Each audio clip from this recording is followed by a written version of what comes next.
नमस्कार दोस्तों, जय हिंद। आज हम आपके लिए लेके आए हैं गोल्डन एजुकेशन क्लास की ओर से मानव शरीर के महत्वपूर्ण तक जो बहुत ही महत्वपूर्ण प्रश्न हैं और प्रत्येक परीक्षाओं में ये प्रश्न पूछे जाते हैं। चाहे यूपी टेट का एग्ज़ाम हो, सुपर टेट का हो, सी टेट का हो, यूपीएससी को, अदर कोई भी एग्ज़ाम हो, मानव शरीर से ये विज्ञान के प्रश्न बहुत ज़्यादा पूछे जाते हैं। बायो का पोर्शन है ये, तो बहुत संक्षिप्त में आपको चित्र के माध्यम से आपको समझाने का पूरा प्रयास करेंगे और पॉइंट टू पॉइंट बात करेंगे ताकि आपके माइंड में जो फिट हो जाए और पॉइंट टू पॉइंट की बात में आपको हर एक चीज़ आपके माइंड में सेट हो जाएगी। चलिए सबसे पहले हम लोग बात करते हैं, जो हमने यहाँ पे टॉपिक लिया है, हम कान के नाम आपने सुना होगा, अपने कान की बात करते हैं, हम लोग हेयर की बात करते हैं और हमने चित्र के माध्यम से भी आपको देखिए यहाँ समझाएंगे अच्छे से हम लोग, ठीक है। तो सबसे पहले हम बात करते हैं किसकी, कान। कान क्या है, आपको मालूम है कि इसका यूज़ क्या है, इसका रोल क्या है। देखिए कान को श्रवणीय कहा जाता है, मतलब जो सुनने की शक्ति होती है वो कान के माध्यम से होती है। और कान का जो मुख्य कितने होते हैं, 3 भाग होते हैं। कान के मुख्य 3 भाग होते हैं। उन 3 भाग को आपको अच्छे से समझना है और इन्हीं में से प्रश्न आपके पूछे जाते हैं। देखिए कौन कौन से हैं वो देखिए, ये अभी पहले आपको समझाएंगे, फिर आपको चित्र के माध्यम से भी आपको समझाने का प्रयास करेंगे। बाह्य कर्ण जब बोलते हैं हम लोग, कार्टिलेज का बना होता है ये, ठीक है। मध्य कर्ण मतलब बीच का भाग जो होता है वो कर्ण पटल झिल्ली का बना होता है। और आंतरिक कर्ण जिसे अपारदर्शी झिल्ली का बना होता है। कभी कभी बोलते हैं कान का पर्दा भर जाएगा या कान का हमारा ऐसा हो जाएगा, बहुत से वर्ड हम देसी स्टाइल में यूज़ करते हैं, तो उनको हम साइंस की लैंग्वेज में पढ़ने का प्रयास करेंगे, ठीक है। देखिए हमने आपको 3 नाम आपको उसमें इंडिकेट करके दिखाए हैं, वो 3 नाम को जरा आपको ध्यान से देखना है चित्र के माध्यम से, ताकि आपके माइंड में वो सेट हो जाए। देखिए कौन कौन से नाम थे। अभी सबसे पहले बात हमने कौन सी की थी, बाह्य कर्ण की, ठीक है। जो बाह्य कर्ण जो हमारा होता है, तो इसमें देखिए बाहरी कान का जो पिन्ना होता है, देखिए इसको पिन्ना ही बोलते हैं। देखिए यहाँ पे जो कॉर्नर हल्का सा बना होता है, आपने देखा होगा छोटा सा कान का वो होता है। ये एक जो शेप होता है, ये कान का पर्दा जिसे बोलते हैं उन लोग, एकड्रम बोलते हैं इसको, ठीक है। ये हमारा बीच का हिस्सा है, ठीक है, इसे बोलते हैं मध्य कान, ठीक है, मिडिल ईयर। लेकिन नाम आपको इंग्लिश में भी ध्यान रखना है। कभी कभी क्या होता है कि कुछ नेम जो साइंस के होते हैं वो आपको हिंदी में दिक्कत होते हैं, लेकिन इंग्लिश में आपको दिक्कत नहीं होती ज़्यादा। एंड नेक्स्ट है हमारा यूट्रिशियन ट्यूब, ठीक है। यूट्रिशियन ट्यूब हमारा कुछ इस टाइप का होता है। आपका जो कान है उसका शेप का जो एक अंदर हमारे माइंड से अटैच होता है, हमारे जबड़े से अटैच होता है, वो सब चीज़ें यहाँ पे शो कराई जा रही हैं।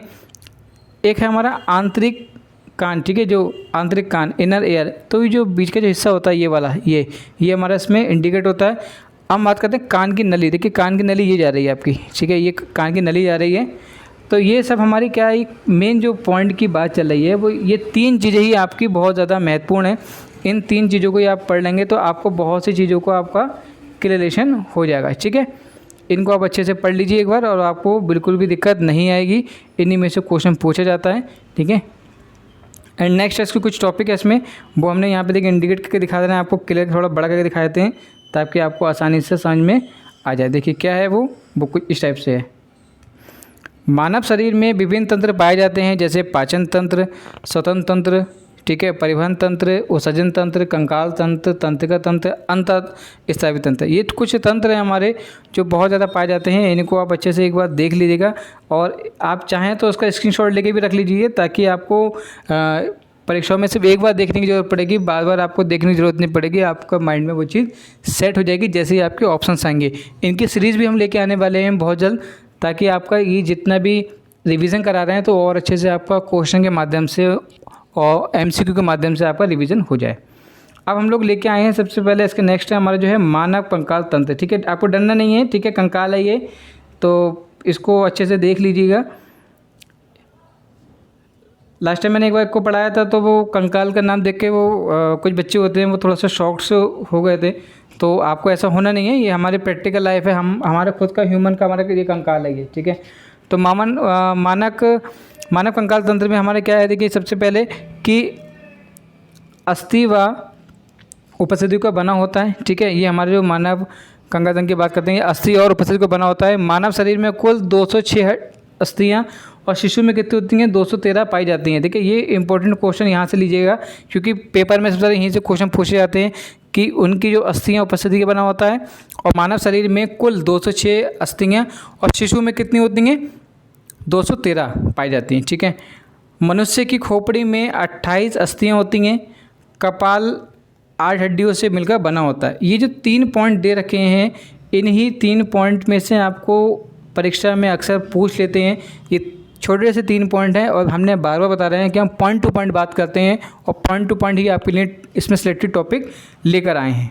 ठीक है, अब देखिए हमने यहाँ पे एक डायग्राम दे रखा है, तो कि यहाँ पे सबको देखा कपाल क्या होता है, इसका विलय क्या होता है, स्कोमा, स्टेना, प्लेसिया, ये सब नेम है। ठीक है, पार्वी स्नेसिक, ब्रोडिना, रेडियंस, अल्लाह, ये सब इनके नेम हैं। फीमर, ठीक है, सबसे ज़्यादा जो क्वेश्चन पूछा था वो यहाँ से पूछ लेते हैं कि फीमर, ठीक है, जो जांघ की हड्डी सबसे ज़्यादा मजबूत होती है।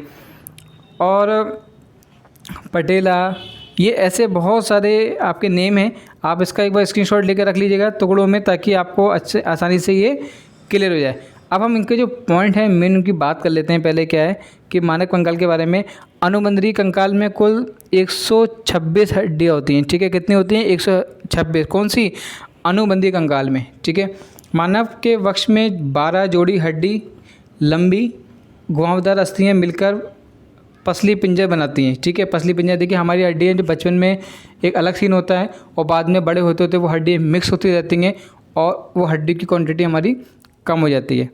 एंड नेक्स्ट है वयस्क में, मृदुदंड में कुल 26, शिशु में 33 हड्डी होती है। ठीक है, देखो जो वयस्क होता है वो 26 होती है और शिशु में कितनी होती है? 33 हड्डियाँ। पहले ज़्यादा हड्डी होती है, बाद में मिक्स होते होते वो हमारी कम होती चली जाती हैं। ठीक है, अब हमारा कुछ इसमें टॉपिक जो मेन है श्वसन तंत्र की बात करेंगे यहाँ पे। इन श्वसन तंत्र को भी आप अच्छे से समझेंगे। सिर्फ पॉइंट टू पॉइंट बात कर रहे हैं यहाँ पे, सिलेक्टेड पॉइंट लिए गए हैं, आप ज़्यादा बोर भी नहीं होंगे। देखिए श्वसन तंत्र क्या है हमारा? ऊर्जा के उत्पाद के लिए पोषण पदार्थों का ऑक्सीकरण विघटन अवसन कहलाता है। ठीक है, जो ऑक्सीकरण होता है वो हमारा क्या कहलाता है? विघटन अवसन कहलाता है। मनुष्य में प्रमुख श्वसनांग फेफड़े होते हैं। ठीक है, मनुष्य में कौन से होते हैं? श्वसनांग फेफड़े होते हैं। ये नाम आपको याद रखना है। श्वसन 2 प्रकार का होता है। कौन सा? वायवीय श्वसन और आवासनीय श्वसन। ठीक है, ये 2 नाम आपको ध्यान रखने हैं। परीक्षा में पूछ लेते हैं कि कौन से श्वसन होते हैं, आपको कंफ्यूज करने के लिए और भी दे सकते हैं, तो आपको ये नाम आपको ध्यान रखने हैं। नेक्स्ट हम लोग बढ़ते हैं मानव परिसंचरण तंत्र। ठीक है, मानव परिसंचरण तत्व की बात करते हैं हम लोग। देखिए मानव शरीर का विस्तृत तंत्र है, आपको मालूम है जो मानव शरीर का विस्तृत तंत्र है ये 2 प्रकार का होता है। कौन कौन सा होता है हमारा? रुधिर परिसंचरण तंत्र और लसिका तंत्र। ठीक है, कौन कौन सा होता है? रुधिर और परिसंचरण तंत्र होता है हमारा। और साथ में मानव शरीर का जो हृदय वो 4 कक्षीय है। ठीक है, ये लाइन आपको बहुत इंपॉर्टेंट ध्यान रखनी है। जो मानव शरीर जो हमारा हार्ट होता है वो उसके 4 फ्रेम होते हैं। कौन कौन से 4 फ्रेम होते हैं जरा उसको ध्यान से देखिए। 2 आलित और 2 निलय। ठीक है, कौन कौन से? 2 आलित 2 निलय, ये 4 फ्रेम होते हैं। ऊपरी चौड़ा भाग आलित होता है, निचला शंकुरूपी भाग निलय कहलाता है। ठीक है, ये आपको ध्यान रखना है, ये बहुत इंपॉर्टेंट पॉइंट है और बहुत से परीक्षाओं में ये प्रश्न पूछा गया है, इसलिए यहाँ पे हमने इसको इंक्लूड करा है। शिराएँ अशुद्ध रक्त हृदय में और शिराएँ अशुद्ध रक्त हृदय में ले जाती हैं और धमनियाँ हृदय से अशुद्ध रक्त को पूरे शरीर में पहुंचाती हैं। ठीक है, और जो रुधिर के 2 घटक होते हैं कौन कौन से होते हैं? एक प्लाज्मा की बात करते हैं, एक रुधिर कणिकाएँ की बात करते हैं। जो प्लाज्मा होता है वो 55% होता है और जो रुधिर कणिकाएँ होती हैं वो 45% होती है। देखो आपको पता है प्लाज्मा हमारा बहुत जो हमारा ब्लड होता है उससे भी हमारा छान के निकाला जाता है और जो रुधिर हमारे जो ब्लड की बात की जाती है। ठीक है, ये पॉइंट को आपको जरूर ध्यान रखना है और ये सब इम्पोर्टेंट ही पॉइंट हैं। इन पॉइंट से आपको बहुत ज़्यादा परीक्षाओं में प्रश्न पूछे जाते हैं। ठीक है, अब हम लोग बात करते हैं अंतःकंकाल की। ठीक है, अंतःकंकाल मतलब अंदर की बात चल रही है। यहाँ पे हमने यहाँ पे एक डायग्राम के माध्यम से समझाने का प्रयास किया, आपको एक फ्रेम बना लिया हमने, इसे हम बोलते हैं फ्लो चार्ट के माध्यम से आपको समझाने का प्रयास करेंगे। क्या है हमारा अंतःकंकाल? अंतःकंकाल देखिए एक होता है हमारा अक्षीय, एक होता है अनुबंधनीय कंकाल। ठीक है, देखिए अक्षीय में क्या क्या होता है? खोपड़ी होती है, कशेरुक दंड होता है और उरस्थियाँ तथा पसलियाँ होती हैं। ठीक है, अनुबंधनीय कंकाल में हमारा कौन सा होता है? मेखलाएँ होता है, हाथ एवं पैर अस्थियाँ होती हैं। ठीक है, कुल मिलाकर कितनी होती हैं? 126 हड्डियाँ होती हैं हमारी। नेक्स्ट है हमारा आँख, ठीक है। आँख को दृष्टि भी कहते हैं। देखिए जब वो कान को श्रवण करेंगे तो आँख को दृष्टि भी कहते हैं। वो कहते ही हैं इसको, बाहर से आँख का केवल 1/5 भाग दिखाई देता है। जो आँख से जो बाहर का केवल क्या होता है, 1/5 भाग ही हमें दिखाई देता है। नाक घानी भी कहलाता है, ठीक है, धरणी भी कहलाता है। और जीभ जो होती है वो स्वादिष्ट नहीं कहलाती, क्योंकि देखिए स्वाद हमें उसके लिए होता है। और नाक देखिए धारणी की होती है, क्योंकि हमारे यहाँ से नाक से हमें सूंघा जाता है, ठीक है, स्मेल के लिए बात करते हैं हम लोग। और त्वचा हमारा स्पर्शी आपको कहा जाता है, ठीक है।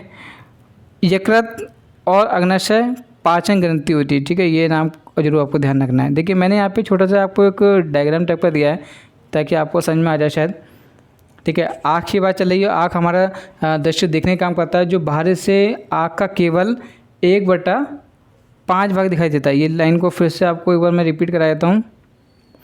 और नाक जो होता है हमारा धारणी भी होता है, ठीक है, जो मतलब जो स्मेल की बात करते हैं हम लोग। जीभ हमारा स्वादरणी भी होता है, ठीक है, जो स्वाद की बात करते हैं। त्वचा हमारा स्पर्शी मतलब उसको स्किन टच की बात करते हैं।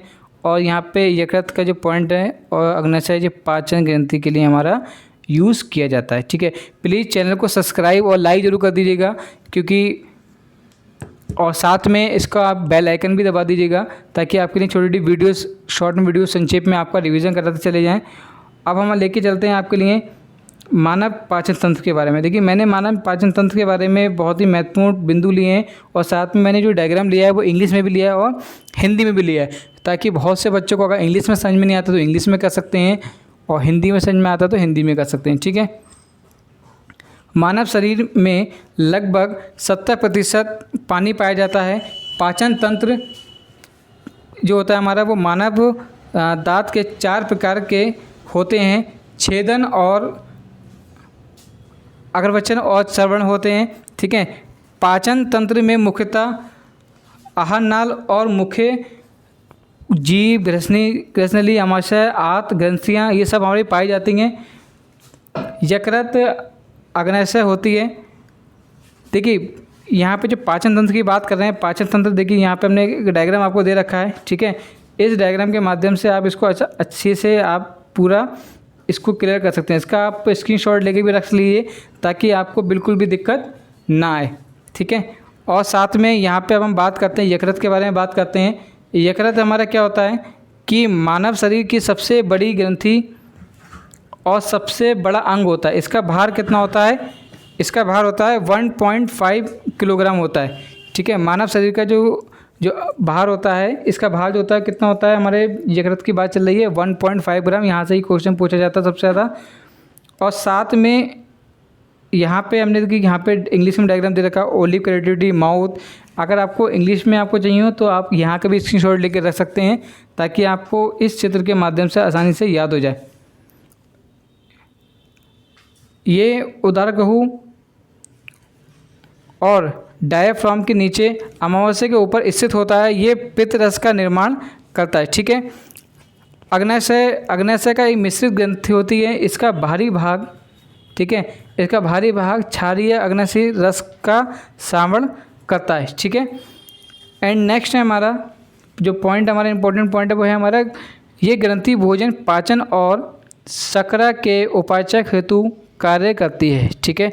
अग्नाशय हल्के गुलाबी रंग की ग्रंथि होती है, हल्के गुलाबी रंग की। इसको ध्यान रखना कलर, कभी कभी कई सारे कलर आपसे पूछ लेंगे तो आपको ध्यान रखना है कि जो ये ग्रंथि होती है वो हमारे अग्नाशय की कैसी होती है, हल्के गुलाबी रंग की होती है। एंड नेक्स्ट है हमारा मानव उत्सर्जन तंत्र।